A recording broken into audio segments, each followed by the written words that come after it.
When The Bad Batch came out in 2021, I really disliked Crosshair. Hi, my name is Tia, your content manager for Geek Vibes Nation, and this is a quick video on my thoughts about the character Crosshair from the Star Wars show The Bad Batch.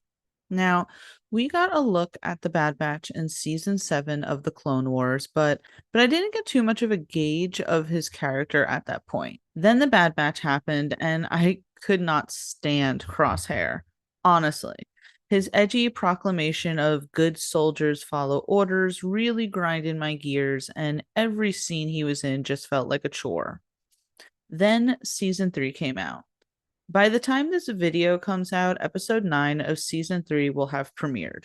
The arc that Crosshair has had in this season has made me completely reevaluate my feelings about him and has even made me go back to watch the previous two seasons.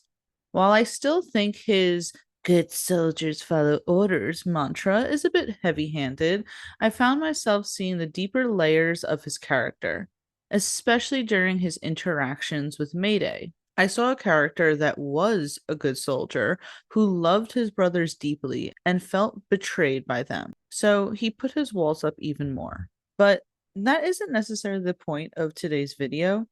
When The Bad Batch came out, and even in the episodes during the Clone Wars show, Hunter was clearly meant to be the main character.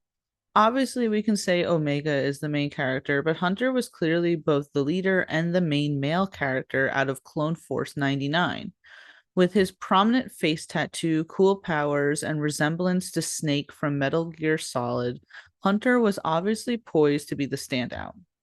Certainly, he's gotten a good amount of screen time, and his bond with Omega is explored heavily in the two seasons. But now I feel like Hunter has taken a backseat to Crosshair. Not only does the bond between Crosshair and Omega feel more earned and natural, but Crosshair is just a more interesting character. That's not to say that Hunter isn't still great, but this season is focusing heavily on Crosshair. It's a great arc that he's having, and the internet is seemingly loving the healing journey he's going through with Omega's help. While Hunter is gruff and his personality makes him ripe for a cute big brother little sister bond with Omega, Crosshair is multifaceted. We see Crosshair is broken and he believes he is undeserving of any sort of redemption. And with his hand injury, we see him also feel as if he's obsolete. His sole purpose is to be a good soldier, and his injury almost robbed him of that. Crosshair's arc has been a really good one in season 3, and it's been nice seeing him make his way back to the Bad Batch. I've written for Geek Vibes Nation that I believe everyone is better this season, even Omega, who I initially wasn't overly fond of in the first two seasons. Her character has really grown on me, and it's her resilience and hopeful attitude that has brought the best out of Crosshair.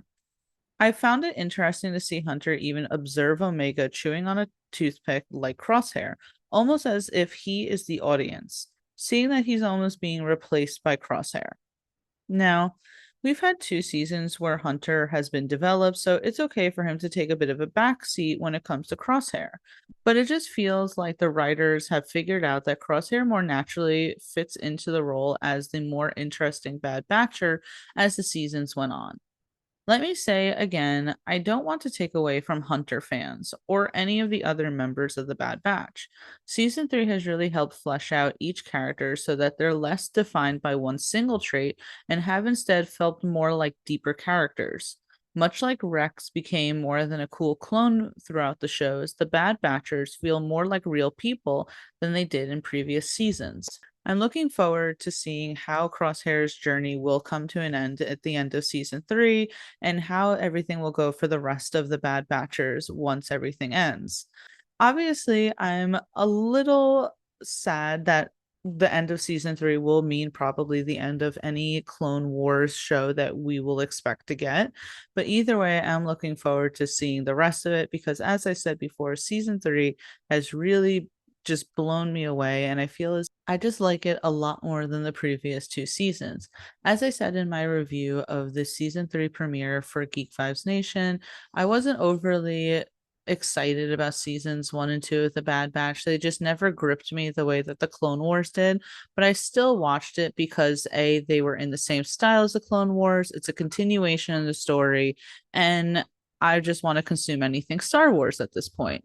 Season 3 has made me a legitimate fan of this show and has even made me go back to watch the previous 2 seasons where I can actually appreciate the characters and see the nuances as well as appreciate the journeys that they have gone through in season 3 that have been built up in the previous 2 seasons.